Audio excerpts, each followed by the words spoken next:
Twitchy here in Hua-Hin, Thailand, and it's time for another morning coffee and a blast from the past.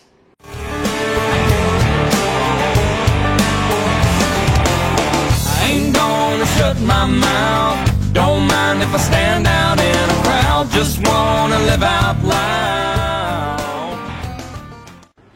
Good morning, guys. It's Twitchy here in Chiang Mai, Thailand, and guess what?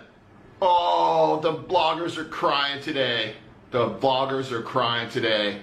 I lost my AdSense money, or I soon will. Oh no, 5 to 10% of what you were getting before? Holy shit, Rob. I think you got a problem. Maybe Sonny was right after all.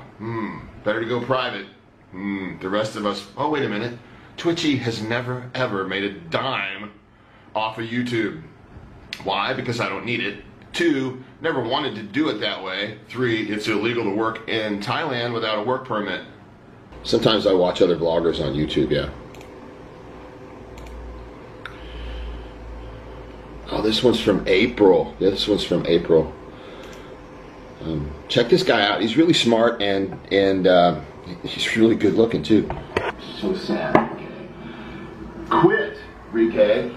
Quit. This is what I say to all you fucking AdSense vloggers, all you fucking e-beggars.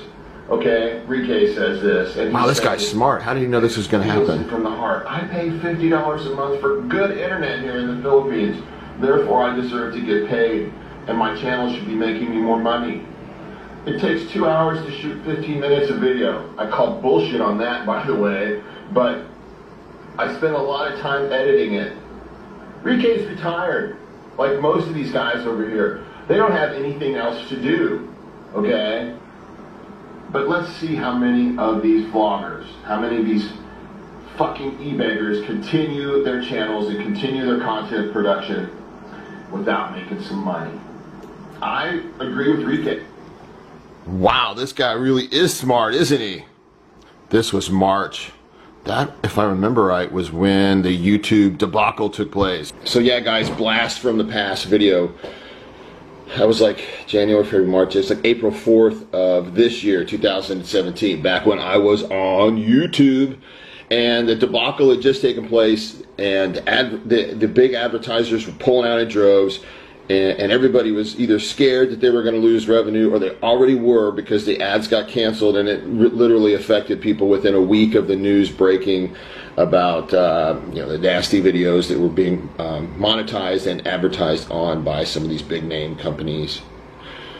Anyway, when I was reading that and following that, my first reaction was, hey, didn't YouTube already have freaking rules about what's advertiser friendly and what's not? Well, yeah, they did at the end of 2016 and in January, February of 2017, this year, before the debacle, before the big pullout. Yeah, they had come up with a new set of guidelines, but they really weren't enforcing it. So that was the impetus for that. And I made a few other videos around this time too, and I'll put them up. I'll create a playlist so you guys can find some of these older videos. And yeah, I called it, guys. I called it like, I don't know, 7 months ago, 6 months ago. Yeah, 6 months ago. That it wasn't just going to be the loss of advertising revenue. It was going to be that all advertisers were going to become really careful with who their ads were placed with, what channels, what videos, what specific videos their advertisements showed up with. And now it's happened. And now we're going to see how many YouTube bloggers here in our little tiny Thailand vlogging community, which, by the way, guys, it is pretty tiny. When you look at the numbers, there's maybe 30,000 people on the planet who give a shit about Thailand and want to watch vlogs on YouTube on a regular basis. There might be some drop-ins and some people that get lost along the way. God help them if they find one of my rants. But yeah, it's a small community that we're in here, okay? It was like the fucking vegan community up in Chiang Mai with frickin' Dildo Rider, Durian Rider, and all that drama. Vegans are fucking nuts, by the way. If you're a vegan, you better stop listening right now. I mean, seriously. That Durian Rider guy, I mean, there's a big YouTuber who's just been slaughtered by someone like me because he started going after people, big narcissist, yeah. Dildo Rider is a whole different story. I don't even consider him a Thai vlogger. He doesn't really belong in our community because he's a vegan. He's a vegan biker. I mean, he just happens to live in Chiang Mai because he has no fucking money, and he lives in squalor like a fucking pig. But anyway, back to the Thailand vlogging community. Good to see you back, Gay Boy Ray. Peace out, man. You look a little healthier than the last time, and you were wrong. I still haven't left. I haven't quit. In fact, my move to Facebook, getting my channel deleted on YouTube, has turned out to be the greatest thing that's ever happened to me in my vlogging career so far, which isn't even 1 year. Because I think it's proved a point. Like I said in these older videos, guys, I never monetize. I'm not selling T-shirts. I'm not breaking the law over here in Thailand. I'm not promoting shit on Amazon. I'm not promoting local hotels like Grandpa Monger. You know, I'm not fucking working over here illegally and doing it on the internet. But see, that's never really scared these guys because the money was always the motive for my favorite vloggers here in Thailand. Money's always been the fucking motive for these guys, and now it's so clear. See, word on the street is a bunch of people are going private. Private. What does private mean? Private means you have like 17 to 20,000 subs one day, and then you lock your channel down, make everything private, say you got to pay $10 a month, aka Sonny the little neo-Nazi. I said it. There it is, Sonny. Nazi, you little fucking Nazi fuck. Everybody's going to be a little Nazi fuck like you now. And now let's see how long this video can stay up. Go ahead and report it, you bastards. Go ahead. Can't touch me. Facebook. So, yeah, they're all following Uncle Nazi Sonny, you know, into oblivion, really, if you ask me. I mean, everybody that's on YouTube's got a certain amount of ego to feed. So when you got 16,000 viewers or 20, or, you know, Sonny had like 15 or something when he went private. Maybe 20. He's got 17 now. He's got 17 now, and he just puts out shit videos. I'm still waiting for your cinematic stuff, Sonny. I mean, Sonny, come on, man. Cinematic, I just saw your last teaser video. What, you have 80 people that watch you now that pay to watch your crap, and then supposedly you're still, according to your Patreon,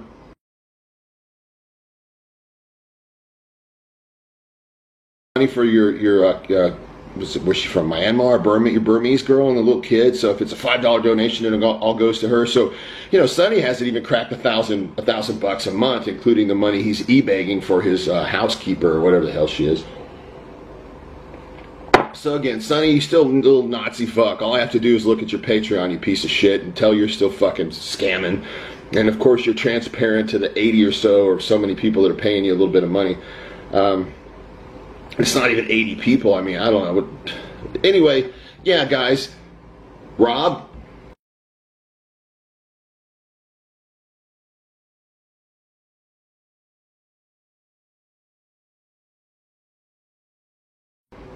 Good luck, asshole.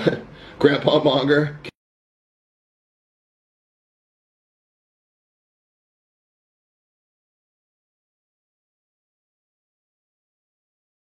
Kev. Fuck you, man, because I'll always hate you even if you're private. Even if you're private. And I'm going to have to take some credit for this because I think what's forced these guys to go private are two things. One, of course, there's no money in it. And since March, April of this year, they've been struggling. Grandpa Monger hasn't added Patreon. You know, Rob has been on Patreon for a while. He's like the fucking king of begging in Thailand. He's like the king of begging of any vlogger I've ever seen. Sometimes I randomly drop into these giant channels, you know, like 100,000 subscribers and 16 million views or whatever, and I'll go to their Patreon and get like $30. And Rob's getting like, I mean, he's, you know, averaging around 1,000, you know. So yeah, there's something really either questionable about Rob's revenue from his Patreon, because it just isn't proportional to his account. And there may be a guy out there who used to put out vlogs and still holds the theory that Rob puts a lot of his own money into his own Patreon account to make it look legitimate. Think about it, guys. Think about it. It's kind of like matching, you know, matching funds. If you're sitting on a YouTube channel with 100,000 subs and millions, maybe 100 million, 20 million views, and you can't even get over $500, how the fuck is Rob doing it? And go look around, guys. Go look at some of these bigger vloggers that are out there. Just anything. I mean, random bullshit. Just look for shitloads of subs and shitloads of views and check their Patreon. It's just totally disproportional for a guy that's just doing little shitty vlogs over here in Thailand. Where the hell was I? God, I kind of lost my train of thought, and this has turned into a rant. what do you know? I still got a few left in me. And notice very few edits. I'm on point. So yeah, and Kev and Rob are supposedly, the word on the street is Kev and Rob. That's right, Kev. There's moles in your fucking inner circle. Maybe you can find out who they are. But guess what? The moles that are in your inner circle now are probably going to be paying you to watch your shit. Hopefully they'll leak it out so I have something to laugh at every once in a while. But see, the first thing is the money. See, Rob and Kev are monger vloggers. And now that they cannot monetize the smut, the prostitution in the red light districts, and yes, I said this before, I saw it coming.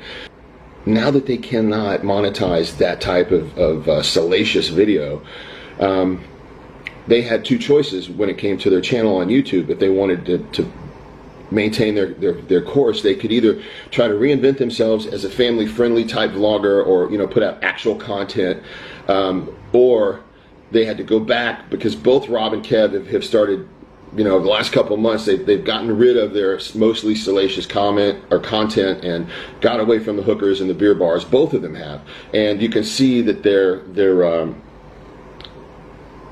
views has dropped, and so they were getting some of their videos monetized, but not others. So they tried to mix it up a little bit, but they still failed. So they're not getting the money, the AdSense that they used to a couple years ago at the beginning when life was good.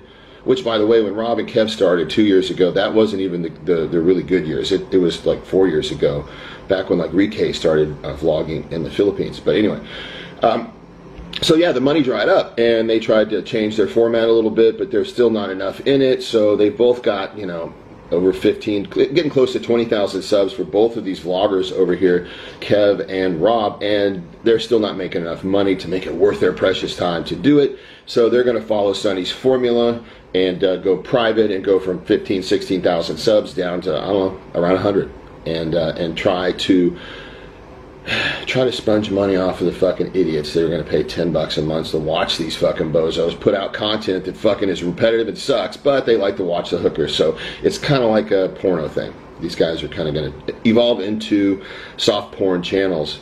So that's the morning coffee update, channel update, and Thailand vlogger update going forward. Yeah, guys, I called it back in March, and I'm calling it again. I've seen what's happened to these guys over here, Soy Dog, Magoo, and Grandpa Monger, and that's the other thing that's driving them to go private. Because see, I came out and exposed these assholes for what they really are. I called Rob the scammer that he is, and I called Grandpa Monger the old frickin' dirty old bastard monger and pataya that he's always been.